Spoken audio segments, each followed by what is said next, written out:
There's a building somewhere right now that is never, ever allowed to turn off. Not during a storm, not on a holiday, not even for 4 hours. Because if the power really stops, $6 million of frozen inventory or a vaccine shipment that keeps people alive starts spoiling before anyone even notices. Most businesses can survive a bad day. This one can't survive a bad afternoon. Okay, so you want to own a cold storage warehouse. You picture yourself controlling a quiet choke point of the food supply chain.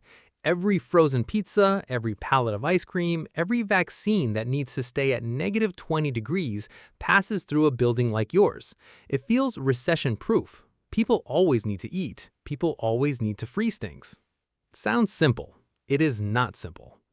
Let's start with the real cost. A small to mid-sized facility, 20,000 to 50,000 square feet, typically runs $3 million to $8 million to build. Because you're not just building walls and a roof, you're building a machine. Buyers who try to save money by converting an old dry warehouse instead of building new almost always regret it.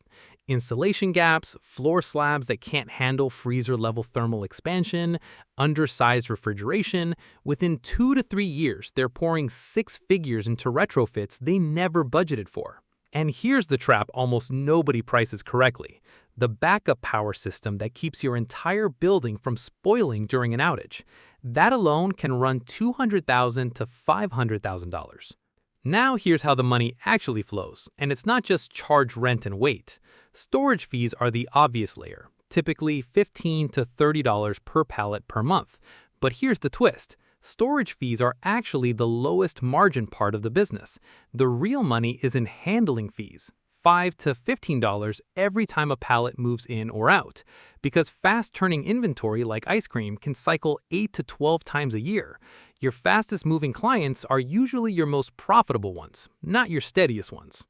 The biggest margin of all lives in value-added services: blast freezing, repackaging, labeling, billed at $50 to $150 an hour.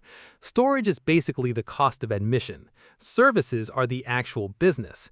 And not all cold is equal. Deep frozen space, used for pharmaceuticals, commands 40 to 60% higher rates than standard frozen, because far fewer facilities can hold that temperature reliably. Now, the hidden cost that quietly wrecks people: energy. Refrigeration alone eats 15 to 25% of total revenue, and unlike a normal warehouse, you can never turn it off to save money.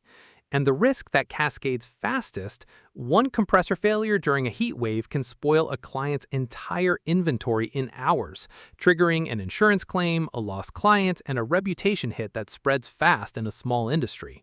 Picture a regional operator who expanded to a second facility on debt right before an energy price spike hit at the same time as a string of compressor failures. 2 major clients left after a spoiled shipment.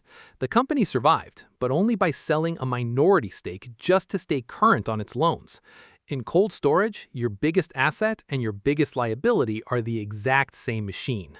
In a good year, a well-run 30,000 square foot facility at 85 to 90% occupancy can generate $1.5 to $2.5 million in revenue, with 20 to 30% net margins. In a bad year, one energy spike, one mechanical failure, revenue can fall 30 to 40% while fixed costs barely move. Margins can collapse into single digits or go negative. So why do sophisticated investors keep buying in anyway? Because cold storage sits at the intersection of 2 trends that aren't slowing down: e-commerce grocery delivery and pharmaceutical cold chain demand. And it's brutally hard to build, which keeps supply tight and rents rising for decades. So no, this isn't the passive cash machine it looks like. It's a business with razor-thin margins in bad years, and a machine that can never be allowed to stop. But for the people who master it, the pricing, the energy, the client mix, it's really not a warehouse business at all. It's a bet that in a world getting hungrier and colder chain dependent, the coldest room in town will always be worth something.